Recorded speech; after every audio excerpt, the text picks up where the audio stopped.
Oke, Assalamualaikum warahmatullahi wabarakatuh. Selamat sore, teman-teman. Waalaikumsalam Waalaikumsalam warahmatullahi warahmatullahi wabarakatuh. Waalaikumsalam Gimana, Pak? warahmatullahi wabarakatuh. Selamat sore juga, Pak. Ya, eh, pertemuan kita yang terakhir di mata kuliah ini, di semester ini, gitu ya. Mudah-mudahan nggak ketemu saya lagi di mata kuliah yang sama. Eh, saya mau ingetin sebelum masuk ke materi, perihal kuis dan tugas untuk pertemuan ke-13 yang susulan ya kalau nggak salah.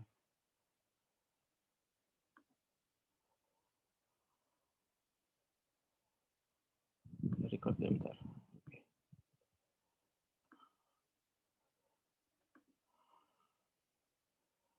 13, Anda jangan lupa week ke-13 ini kuis dan tugasnya deadline-nya tanggal 2 Februari ya, teman-teman.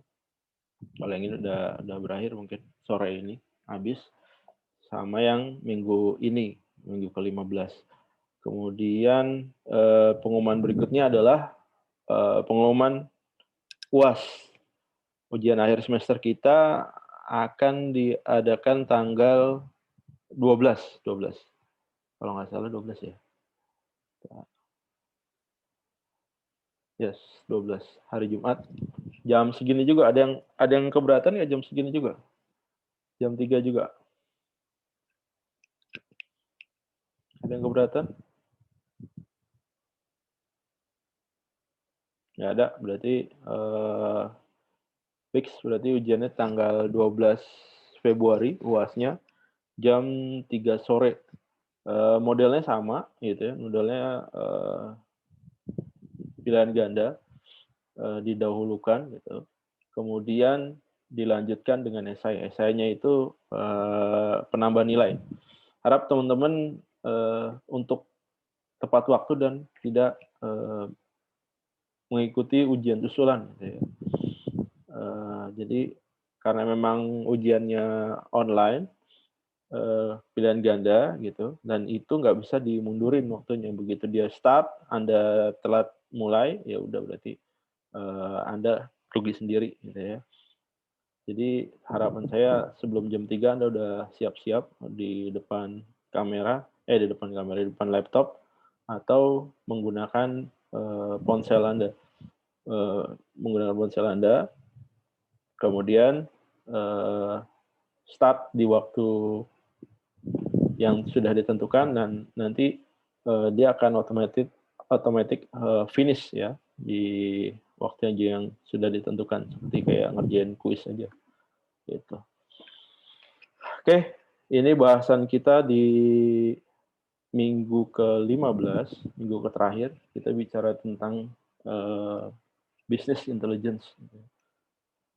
Seharusnya ada mata kuliah lain nih yang bahas business intelligence juga nih yang lebih detail. Sudah pernah dapat belum, teman-teman? Iya, Udah semester nggak? ini ada BI, Pak. Oh, ada BI. Wah, berarti saya tinggal ngelengkapin aja. Udah sampai mana? Udah belajar apa aja BI-nya? Hah? Belajar aplikasi ini sih, Pak, Tableau dan Pentaho. Tableau dan Pentaho. Terus, apa yang sudah Anda lakukan? Ngekstrak data, ngolah data, atau sudah sampai membuat suatu kesimpulan atau gimana? Ada praktis-praktis kayak gitu nggak?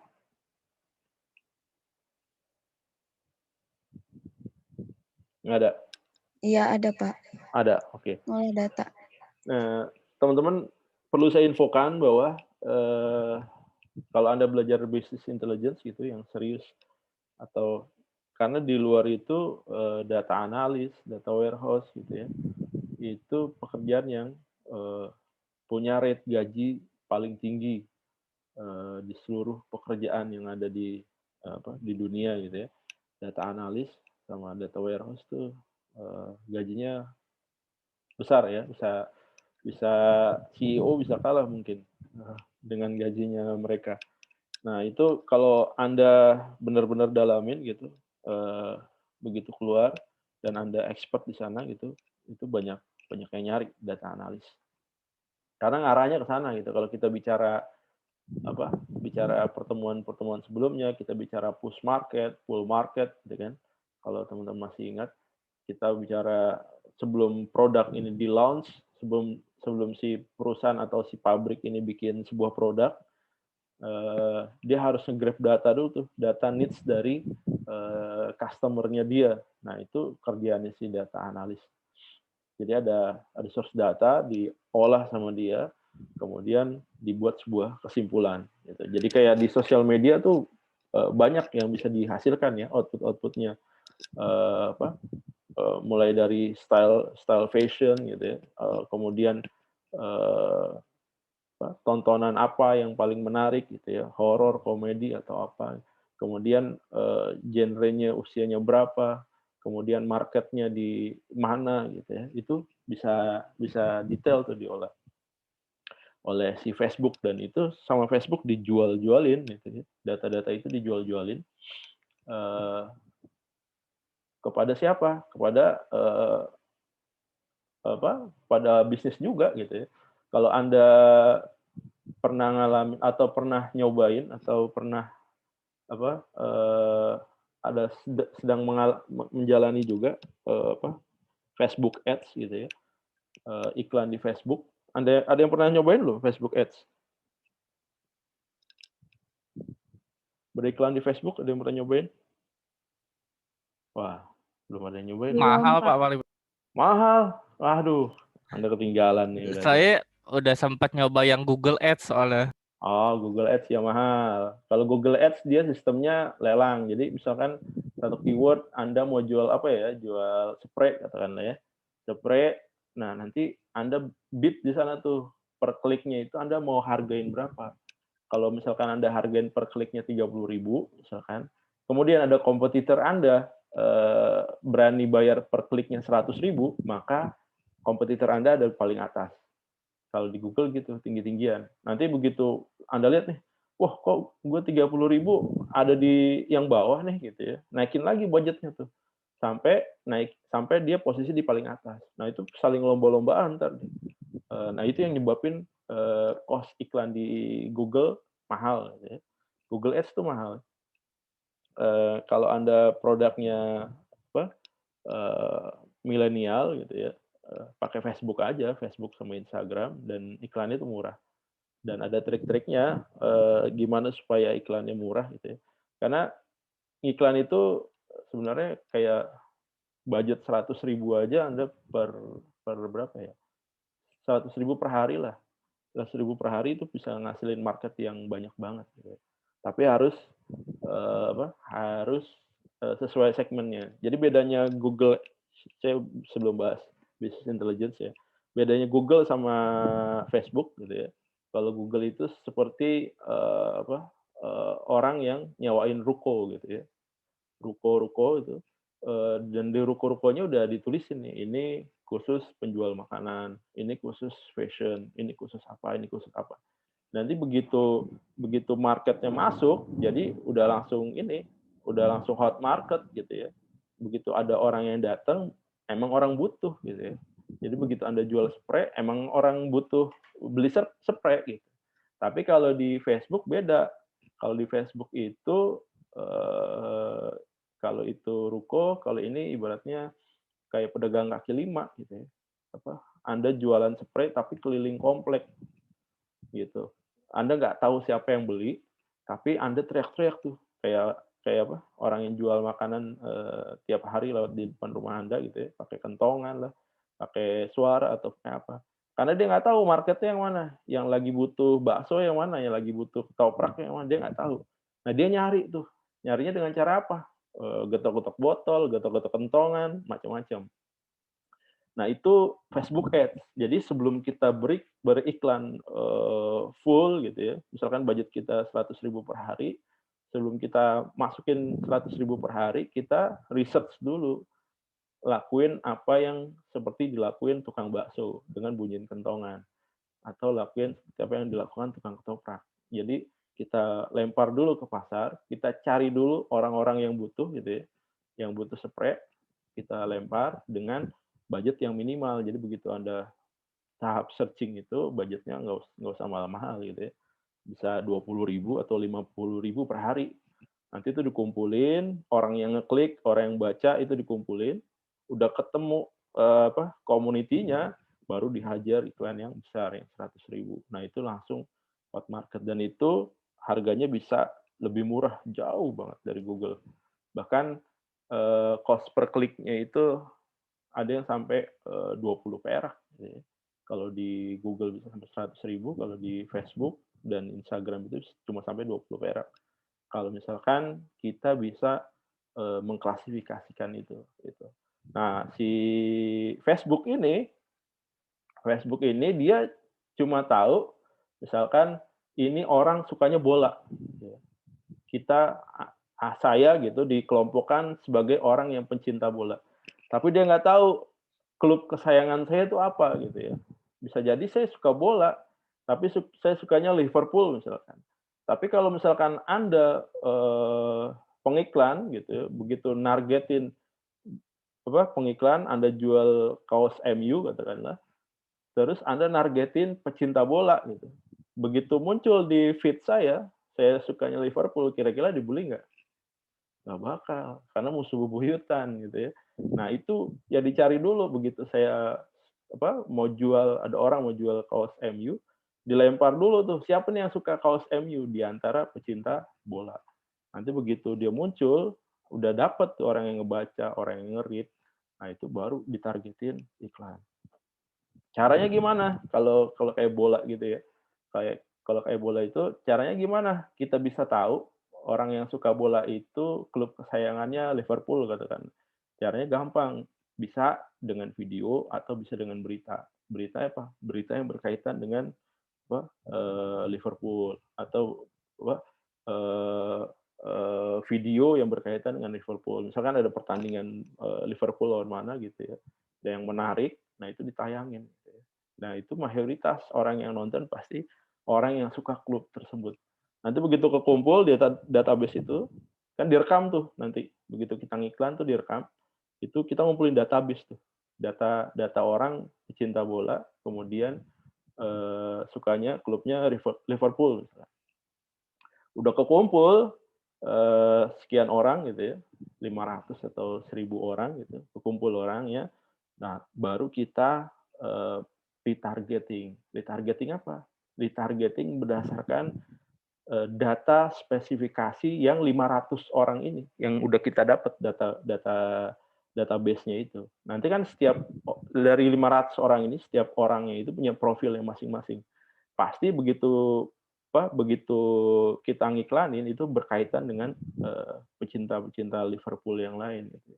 Jadi begitu kita ngiklan, keluar iklan itu muncul di tempat yang tepat. Jadi kita jual kaos Liverpool sesuai dengan orang yang memang cinta Liverpool. Gitu. Nggak mungkin muncul di MU, jadi iklan kita nggak sia-sia. Jadi sama seperti Google, cuma memang effortnya di awal kita lebih besar lah untuk melakukan riset data itu, ngumpulin, terus kemudian kelompokin, baru kalau udah ketemu pattern-nya itu ya udah kita iklan bisa murah gitu ya. Semakin besar database yang kita punya, misalkan kita dapetin 1.000 atau lebih besar dari itu gitu ya, itu memungkinkan cost iklan kita per kliknya semakin kecil oleh si Facebook dibudgetin. Jadi bisa jadi cost iklan per satu klik itu kita cuma dikenain ya itu ada yang 20 perak, ada yang 10 perak gitu, ada yang 30 perak gitu. Tapi kalau misalkan datanya nggak gitu besar juga gitu ya, paling kita kena 300 perak per klik. Dan itu juga masih lebih murah ketimbang iklan di Google.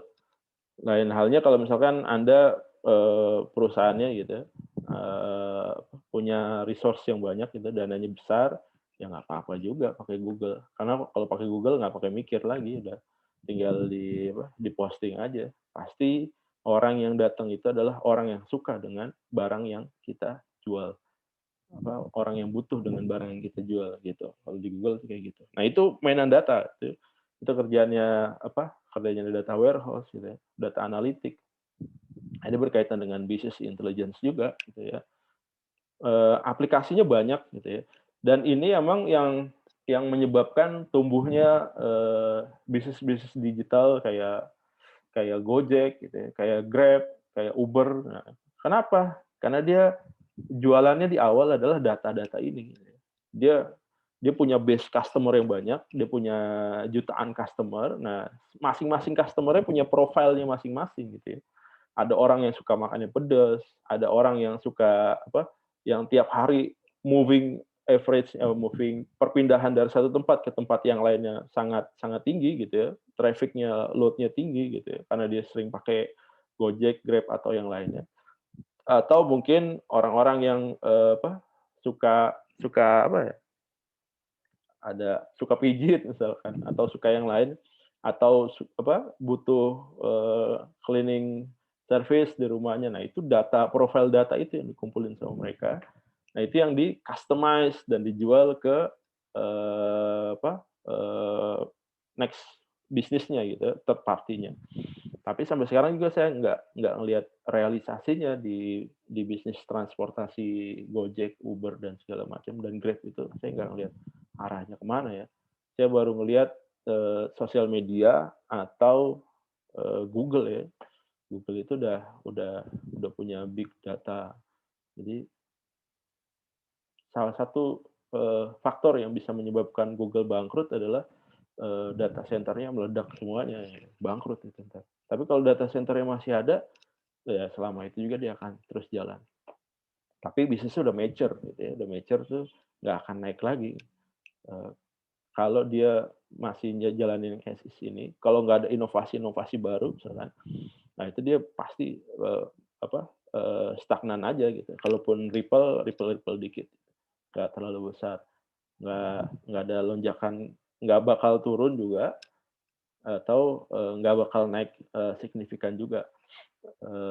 Dia akan turun, akan kolaps kalau misalkan kena virus gitu ya, yang menyebabkan data centernya bermasalah, atau ada virus yang menyebabkan, atau spam yang menyebabkan customer-nya bermasalah, meninggalkan dia gitu ya. Itu yang dialamin sama Yahoo dulu. Karena apa? Karena banyak spam email dan segala macam. Kemudian muncul kompetitornya Gmail gitu ya. Orang beralih ke Gmail, akhirnya Yahoo-nya tutup gitu. Nah, itu sekilas feature dari business intelligence.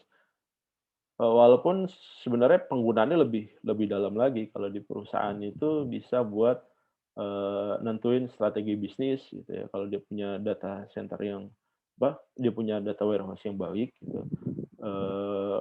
Kayak misalkan perusahaan-perusahaan besar kayak Unilever, itu harusnya dia pakai BI juga tuh buat menganalisis gitu. Dia punya internal BI sendiri karena memang base customer-nya banyak gitu ya.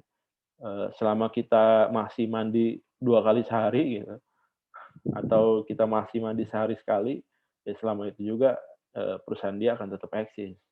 Nah, itu udah mature dia. Tinggal gimana caranya menjaga kestabilan dia dengan customer-nya dia, yaitu menggunakan BI juga. Kalau di pemerintahan ya bisa berupa keputusan-keputusan yang strategis gitu ya.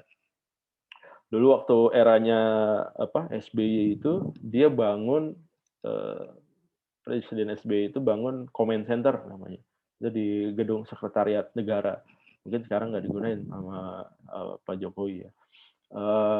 Di sana di comment center itu gitu ya, itu isinya BI gitu ya. Jadi ada data dari banyak resource gitu ya, datanya banyak. Ya, data supportnya itu. Jadi begitu si presiden itu masuk ke ruangan itu, dia tinggal lihat isunya apa. Isunya katakanlah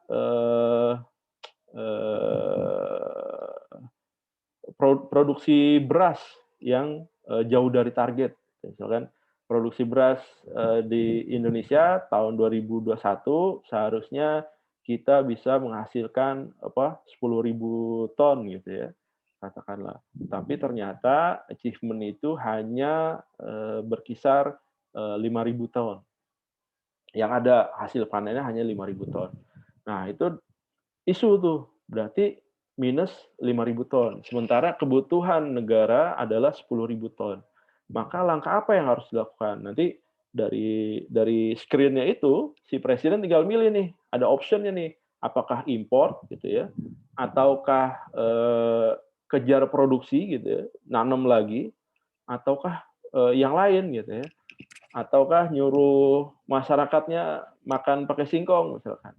Nanti ada option-optionnya itu, nanti presiden tinggal milih aja nih. Kalau misalkan diimport, gitu, dipilih import, nanti turun lagi tuh analisisnya. Analisisnya apa? Kalau misalkan dia import, misalkan nanti ada apa? Ada isu harga beras lokal jadi timpang gitu ya. Harga kan kalau gitu kan, kalau misalkan kita terlalu banyak impor, maka harga beras lokal itu terpengaruh gitu ya. Harga jualnya jadi lebih rendah. Nah, begitu muncul harga jual beras lebih rendah, dia bisa klik lagi di situ. Kalau misalkan harga jual beras lokal lebih rendah, solusinya apa? Nanti si presiden tuh ngeliat tuh, kalau dia pilih option A, impact-nya apa, dampaknya apa, solusinya apa. Kalau dia pilih solusi B, impact-nya apa, dampaknya apa, solusinya apa, C, dan seterusnya gitu ya. Nanti dia tinggal menimbang aja kebijakannya dia. Kan presiden itu pemegang kebijakan kan, dia tinggal pilih langkah mana yang paling tepat untuk diambil gitu ya. Apakah impor ataukah kejar produksi gitu ya. Nanti begitu dia pilih salah satu, nah itu didasarkan oleh data-data yang kuat. Support datanya sangat harus mumpuni ya, harus kuat, dan analisisnya harus tepat gitu ya. Jadi begitu si presiden ini ngeluarin keputusan gitu ya, itu adalah langkah yang paling efektif. Jadi begitu dia ngeluarin decision, nggak bakal kalaupun ada debatable-nya nggak bakal panjang. Ataupun kalau misalkan ada sangkutan masalah regulasi atau hukumnya gitu, nggak bakal panjang juga gitu. Kalaupun masuk pengadilan gitu, keputusan pemerintah ini kuat gitu ya. Jadi nggak gampang dipatahkan gitu. Nah itu kalau misalkan data-datanya ini nggak bagus gitu ya, data-datanya nggak kuat, hasil analisisnya nggak bagus, nggak tepat gitu. Hasilnya adalah keputusan presidennya itu nggak kuat dalam arti support data-data pendukungnya nggak ada. Jadi begitu diambil keputusannya pasti kalau istilahnya debat tuh di roasting, kalau bikin kopi di roasting ya, digoreng gitu ya. Kan kalau orang politik gitu kan, begitu dia ngambil keputusan politik itu, lawan politiknya pasti ngegoreng. Ngegoreng apa? Dicari tuh data-datanya, supportnya gitu ya. Ini valid atau enggak, analisisnya mendekati atau enggak gitu ya. Ataukah ada jalan-jalan keluar yang lain. Gitu. Nah, kalau data-datanya nggak kuat, ya udah dia akan jungkir balik. Nah, itu. Jadi keputusan pemimpin itu mau dia di negara, daerah ataupun di perusahaan gitu ya, harus didukung sama support data yang kuat. Karena nggak mungkin seorang pemimpin dia nyari data sendiri, dia olah sendiri, dia mikir sendiri, wah nggak kelar gitu ya. Karena masalahnya banyak, masalahnya complicated banyak gitu dan harus punya alat bantu lah ya yang bisa menghasilkan suatu kesimpulan gitu ya. Harusnya di era sekarang udah nggak zamannya lagi pembisik tuh nggak ada zamannya lagi. Jadi ada orang yang bisikin nih harus ambil langkah ini gitu ya. Kalau ditanya kenapa ngambil langkah ini, nggak ngerti juga gitu ya. Harusnya solusinya adalah business intelligence ini nih. Karena ada support data dan analisis yang memang kira-kira valid lah, lebih mendekati valid atau mungkin malah valid gitu ya. Oke, itu aplikasinya nih kita masuk pemanfaatan data, jadi berkembang pesatnya teknologi, kemudian data yang diperlukan untuk mendukung proses pengambilan keputusan dapat mudah diakses dengan beragam format ya, bisa macam-macam formatnya. Kemudian datanya heterogen nih, datanya banyak dan nggak bisa kita ambil mentah-mentah datanya gitu ya, harus diolah kembali menjadi sebuah informasi. Kan informasi itu adalah kumpulan dari data-data. Gitu. Jadi kalau misalkan informasi nggak punya data, itu namanya hoax. Hoax itu informasinya nggak punya data gitu ya. Informasi aja tapi datanya nggak ada. Data pendukungnya nggak ada gitu ya. Sehingga dari informasi yang diolah itu dari informasi yang dari kumpulan data itu kemudian dijadikan sebuah pengetahuan atau knowledge yang bisa digunain untuk proses pengambilan keputusan, baik keputusan operasional ataupun strategis yang tadi saya bilang tuh ya, analoginya ke presiden, ke pimpinan perusahaan gitu ya. Kalau perusahaan-perusahaan besar harusnya udah menggunakan ini, apalagi konsensusnya skalanya negara gitu ya. Kemudian definisinya metodologi pemanfaatan data untuk menghasilkan informasi sehingga menjadi knowledge. Yang tadi saya bilang tuh knowledge jadinya. Jadi data-data yang ada di lapangan dikumpulkan, diolah menjadi sebuah informasi, menjadi sebuah knowledge, pengetahuan bagi presiden, bagi pimpinan perusahaan. Saat dia mengambil sebuah langkah gitu ya, dia udah tahu resiko yang bakal terjadi. Dan bukan cuma tahu resikonya aja, tahu juga cara mengantisipasi dari resiko tersebut. Gitu ya. Jadi jangan sampai ada pemimpin perusahaan gitu ya, atau pemimpin negara, pemimpin daerah, dia ngambil keputusan try dan error gitu. Nggak bisa gitu ya. Karena kalau dia udah megang sebuah pucuk pimpinan dari sebuah organisasi, dia nggak bisa coba-coba. Kalau begitu dia coba gitu sebuah keputusan gitu tanpa didasari oleh data dan informasi yang valid, maka dia lagi melakukan gambling.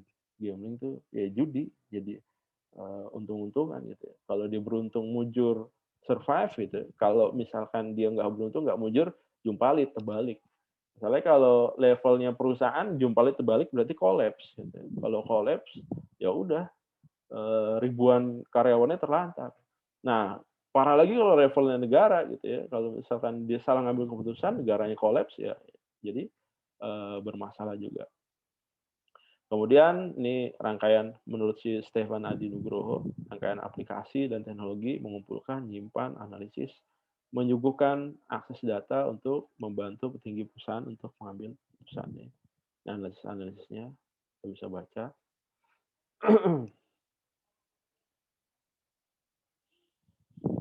Ini menurut si Edward David, ya. Jadi mengumpulkan, menyimpan, mengorganisir, membentuk ulang, meringkas data, serta menyediakan informasi. Nah, hasil data yang diolah di business intelligence itu bukan berupa lagi teks seperti ini ya, orang harus baca gitu, orang harus harus menelaah gitu, gimana cara memahami teks ini gitu ya. Maksudnya apa dari teks ini? Nggak gitu. Kalau di business intelligence udah berupa tampilan-tampilan, bisa jadi gambar, bisa jadi kurva gitu ya. Kalau misalkan dia ngambil keputusan A, maka gambarannya kayak gimana? Solusinya kayak gimana? Nah, itu udah lebih lebih eye catching lah.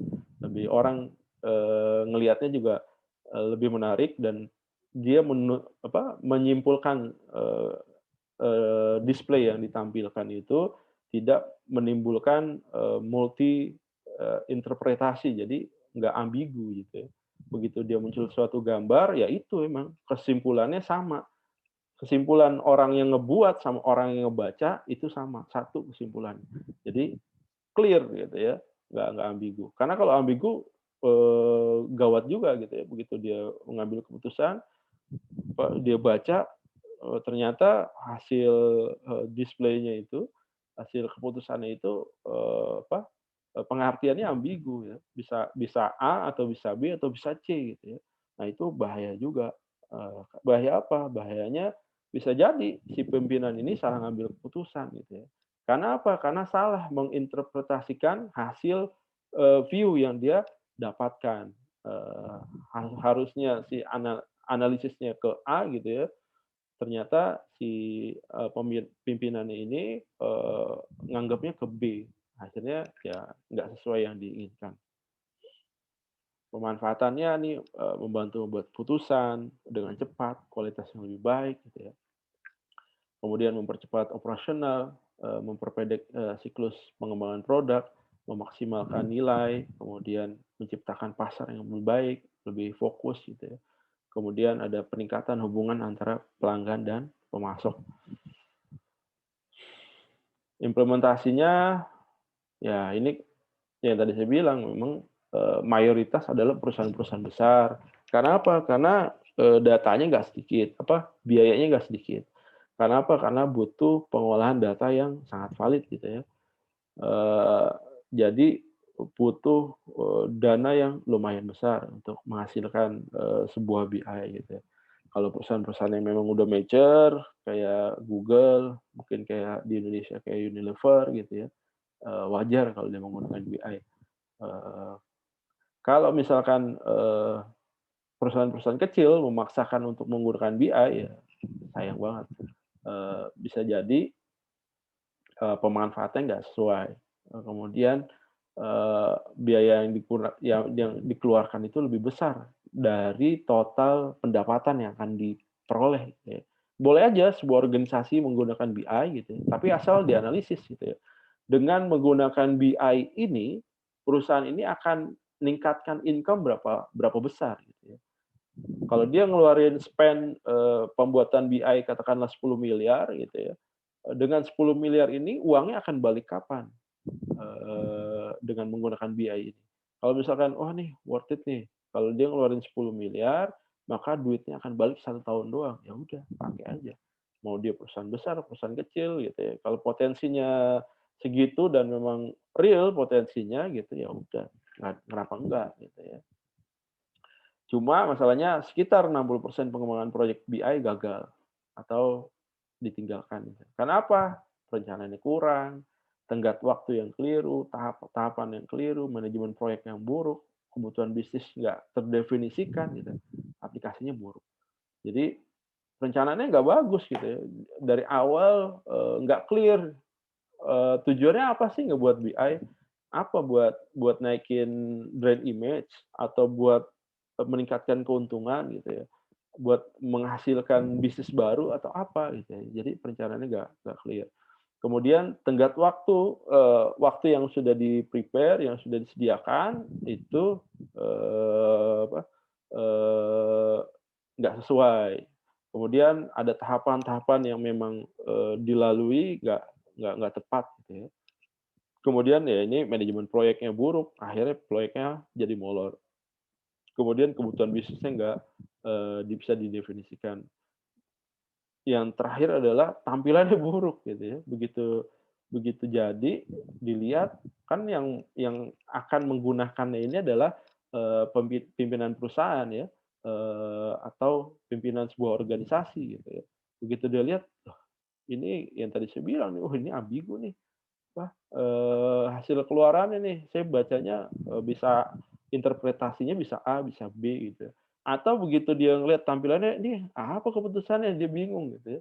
Si pimpinan ini gimana nih cara nyimpulinnya gitu. Dia harus mikir lagi lebih panjang gitu. Nah, itu bisa jadi aplikasinya buruk gitu ya. Dan itu bisa masuk ke gagal.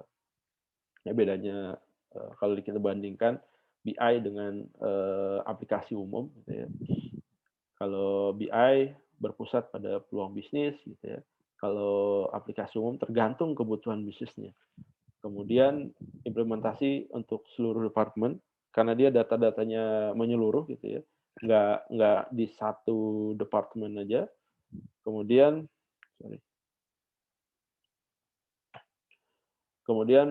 kalau general application diimplementasi di sebuah departemen tertentu. Jadi khusus satu departemen ini aja atau melibatkan multi departemen. Tapi nggak melibatkan keseluruhan dari organisasi bisa jadi. Kemudian requirement-nya strategic information gitu ya. Tapi kalau general application functional. Kemudian dia butuh analisis bisnis. Ya tadi saya bilang gitu ya. Keputusannya itu harus ada analisisnya itu. Analisis kenapa bisa menghasilkan sebuah keputusan A, B dan seterusnya. Tapi kalau general application dia nggak butuh analisis, hanya butuh analisis sistem aja, nggak butuh analisis bisnis. Kemudian memerlukan pengembangan iteratif dan evaluasi yang terus-menerus kalau BI gitu ya, disesuaikan dengan perkembangan zaman, perkembangan teknologi gitu ya. Karena katalisatornya banyak gitu ya. Kalau misalkan katalisatornya yang dipakai itu aja gitu selama bertahun-tahun, bisa jadi output dari decision-nya itu nggak tepat juga, gitu ya, nggak sesuai gitu ya. Kemudian kalau di general application pengembangannya ya bisa pakai waterfall atau yang lain. Ini kategori bisnis analisnya. Jadi ada information knowledge-nya, ada decision support, gitu ya, ada visualisasi. Jadi ini visualisasi yang tampilan akhirnya. Ya. Jadi informasi diolah nih informasinya, pusat informasinya, kemudian nih pengolahan untuk menghasilkan keputusan, dan di sini untuk tampilannya, view-nya, visual analysis, kemudian dashboard, virtual reality, dan yang lainnya.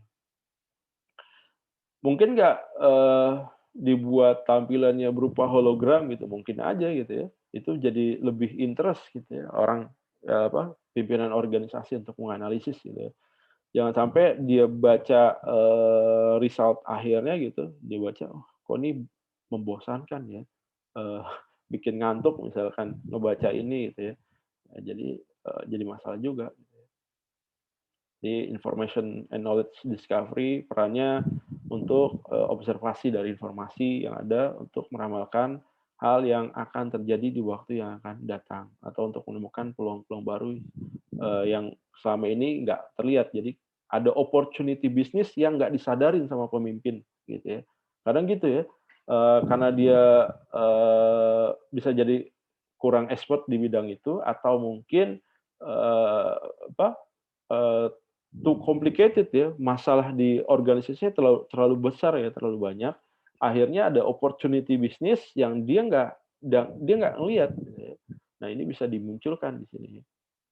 Contohnya di OLAP, Online Analytical Processing, mungkin analisis melakukan proses slice, jadi kepingan-kepingan, mengamati grafik dan tabel yang dihasilkan dari dimensi yang sedang diawasi, atau bisa data mining menggunakan model statistik, deterministik. Makanya pekerjaan ini sangat dihargai dengan price yang sangat tinggi gitu ya. Bisa per bulan bisa ratusan juta tuh. Kalau dulu best job in the world itu adalah orang-orang yang kerja di sektor pertambangan gitu ya. Orang pertambangan dulu orang minyak gitu, dia gajinya per bulan itu bisa sampai 400 juta gitu ya. Atau 500 juta lebih gaji CEO gitu. Tapi sekarang udah terbalik. Yang lebih hot job di dunia itu adalah yang olah-olah data ini. Kemudian decision support dan intelligence sistemnya, jadi semua manajer perlu BI untuk menunjang kinerjanya, cuma ada beberapa manajer nih kesulitan bila berhadapan dengan data yang nggak relevan atau sulit digunakan. Tadi saya bilang nih, aplikasinya sulit digunakan nih, begitu dibaca kesimpulannya ambigu gitu ya, bisa A, bisa B, atau bisa seterusnya. Itu jadi permasalahan sendiri. Kemudian isu penting dari sistem BI adalah menemukan keperluan bisnis. Kalau dia sistem tidak menyediakan informasi yang berguna, maka dianggap ya nggak ada gunanya. Gitu. Jadi begitu dia lihat decision-nya, ternyata kurang tepat nih misalkan. Decision support and intelligence system berperan sebagai penyedia informasi yang dibutuhkan manajer atau eksekutif dengan representasi visual yang mudah dimengerti dan informatif. Ya. Jadi nggak menutup kemungkinan gitu ya, BI gitu, tampilannya out-nya adalah hologram. Gitu. Kenapa? Karena bisa jadi lebih gampang dimengerti ya, lebih mudah dianalisis misalnya. Visualisasi teknologi yang mendukung tampilan, terjemahan data gitu ya. Bisa berupa gambar digital, geographic information system atau GIS gitu ya, atau graphical user interface, multidimension yang tadi saya bilang, hologram dan segala macam, table, graphs, virtual reality, VR, pakai kacamatanya VR, seolah-olah ada di dunia itu ya. Jadi kayak orang main game aja, virtual reality. 3D presentation gitu ya, atau animasi. Jadi semenarik mungkin visualisasinya supaya apa? Supaya begitu dia melakukan analisis, analisisnya itu bisa dibaca dengan baik dan sesuai dengan apa yang disimpulkan. Ini BI life cycle-nya ada pertama justifikasi, kemudian planning, business analysis, design, construction, sampai ke deployment. Justification dilakukan business case assessment, di mana langkah awal yang menjadi pertimbangan bagi orang yang mau mengembangkan BI. Kegiatan-kegiatannya apa aja? Kegiatannya ada 4, nentuin kebutuhan bisnisnya atau business needs-nya, evaluasi sistem pengambilan keputusan yang sedang berjalan, existing SPK-nya, dianalisis gitu ya. Kemudian evaluasi sumber data operasional dan prosedur yang berjalan. Kemudian 4, mengevaluasi perangkat lunak kompetitor yang menggunakan business intelligence. Jadi bukan hanya di assessment internal organisasi, tapi dia juga ngelihat kompetitornya gitu. Kompetitornya seberapa jauh bisa menganalisis gitu ya. Jangan sampai Anda buat BI untuk perusahaan Anda, itu untuk tempat Anda bekerja, tapi ternyata kompetitor Anda punya fitur yang lebih canggih daripada itu gitu ya. Hasilnya apa? Hasilnya begitu BI-nya jadi nggak menghasilkan competitive advantage buat perusahaan. Itu yang jadi permasalahan. Kemudian yang kelima ada menentukan objektif dari aplikasi BI, kemudian mengajukan solusi BI, kemudian menampilkan cost and benefit analisis, menampilkan analisis risiko, sampai menulis laporan evaluasi. Tahapan keduanya adalah planning. Planning setelah melewati justifikasi, selanjutnya melakukan perencanaan atau planning. Tahapan ini ada 2 tahap, ada 2 kegiatan utama. Ada yang pertama enterprise infrastructure evaluation, yang kedua adalah project planning. Apa yang dilakukan di enterprise infrastructure evaluation? Dia melakukan evaluasi nih terhadap apa? Technical infrastructure. Jadi hardware-nya gimana gitu ya, middleware-nya gimana, sistem manajemen database-nya gimana, data operation-nya gimana, operation system-nya gimana, komponen jaringannya gimana, metadata dan segala macam. Kegiatan pada tahapan ini yang dilakukan adalah evaluasi platform yang berjalan, evaluasi memilih produk baru, menulis laporan evaluasi infrastruktur teknis, dan menulis platform yang sedang berjalan nih untuk technical infrastructure-nya. Kalau yang kedua non-technical infrastructure, jadi meliputi standar metadata, kemudian standar data naming, enterprise logical data model, metode petunjuk, prosedur testing, change control, prosedur untuk issues management dan sebagainya. Nah, kegiatan ini dilakukan yaitu adalah evaluasi keefektifan komponen infrastruktur non teknis, ngebuat laporan evaluasi infrastruktur non teknis, dan memperbaiki infrastruktur non teknis. Kemudian project planning. BI bersifat dinamis sehingga setiap perubahan yang terjadi pada ruang lingkup, budget, staff, teknologi, proses bisnis bisa memberikan impact yang berpengaruh terhadap keberhasilan sebuah project BI. Jadi project planning itu harus dibuat detail dan kemajuan terkini harus diawasi. Jadi project planningnya detail gitu ya. Setiap tahapan dari achievement itu KPI-nya tuh harus dipenuhi gitu ya. Kalau misalkan dia nggak capai target, nggak achieve gitu, masalahnya apa? Dan itu harus segera diperbaiki. Biar apa? Biar project-nya nggak tambah melar lagi. Ya. Kegiatan-kegiatan apa? Menentukan kebutuhan, menentukan kondisi, revisi perkiraan biaya, ya, manajemen risiko, identifikasi critical success factor, CSF, mempersiapkan project charter, kemudian siapkan perencanaan proyek tingkat tinggi sampai menjalankan sebuah proyek. kegiatan utamanya 4, project requirement definition, data analysis, application prototyping, sampai ke metadata repository analysis. Nah, ini project requirement-nya mengatur lingkup project yang tugasnya itu sangat sulit dalam sebuah proyek BI. Semua perubahan yang terjadi selama development diharapkan bisa diaplikasikan dalam aplikasi sehingga para eksekutif bisa mempelajari setiap kemungkinan yang terjadi dan bisa melihat keterbatasan teknologi BI selama proyek berlangsung. Oke, kegiatan-kegiatannya ini. Kegiatan-kegiatannya bisa mendefinisikan kebutuhan untuk peningkatan infrastruktur non teknis, kebutuhan laporan, kebutuhan sumber data, mengkaji ulang lingkup proyek, memperluas model logical data, SLA, sampai menulis kebutuhan aplikasi.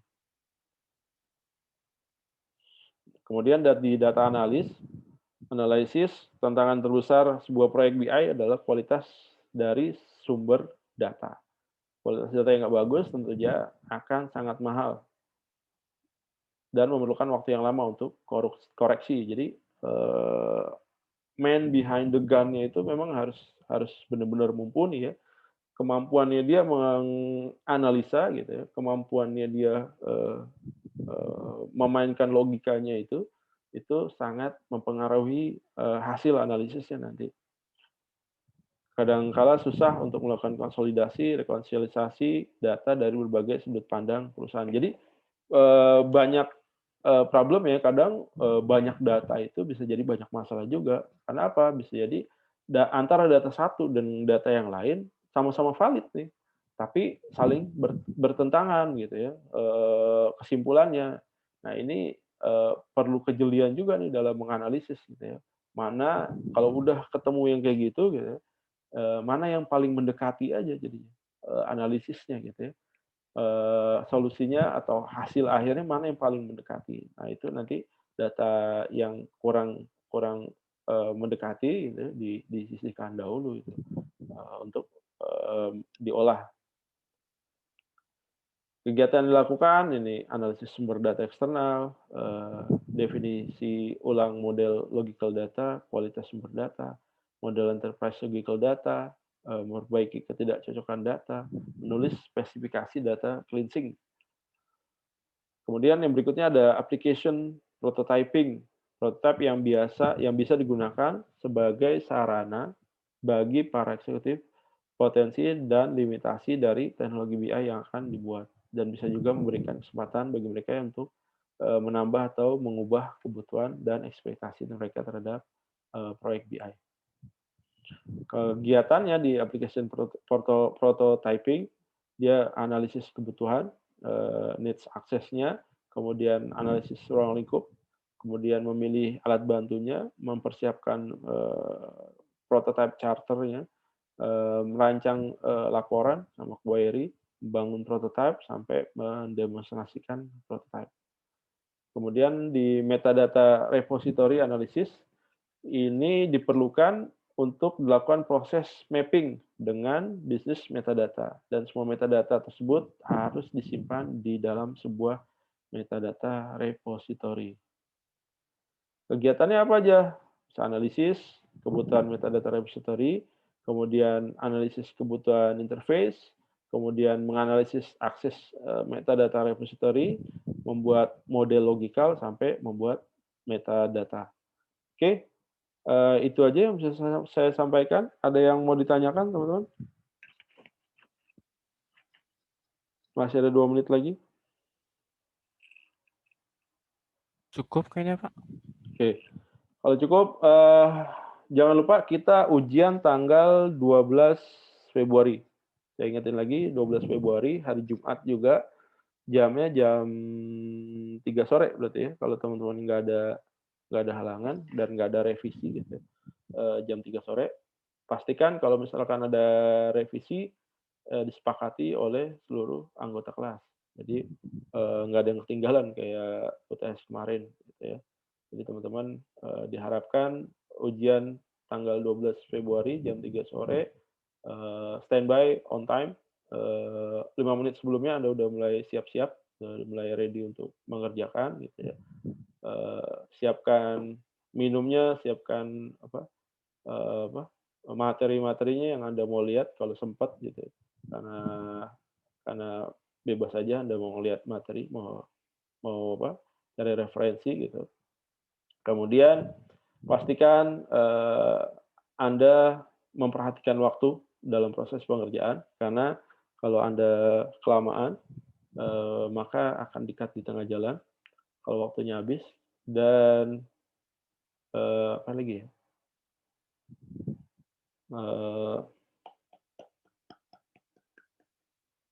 Koneksi internet, ya pastikan koneksi internetnya baik. Nanti saya kasih kesempatan 2 kali attempt gitu ya. Kalau memang koneksi pertamanya putus, Anda bisa melakukan submit ulang. Jadi Anda login lagi untuk mengerjakan mengerjakan UAS yang kedua kali. Tapi yang pertama itu pasti jawabannya udah hilang gitu ya. Jadi jangan sampai koneksi Anda buruk sehingga nilai Anda jadi nggak maksimal gitu. Soalnya sama pilihan ganda plus esai. Itu yang saya sampaikan. Terima kasih atas perhatiannya. Mohon maaf kalau ada salah-salah kata selama 1 semester ini. Semoga kita nggak ketemu lagi di mata kuliah yang sama di semester berikutnya ya. Oke, selamat sore. Assalamualaikum warahmatullahi wabarakatuh. Waalaikumsalam warahmatullahi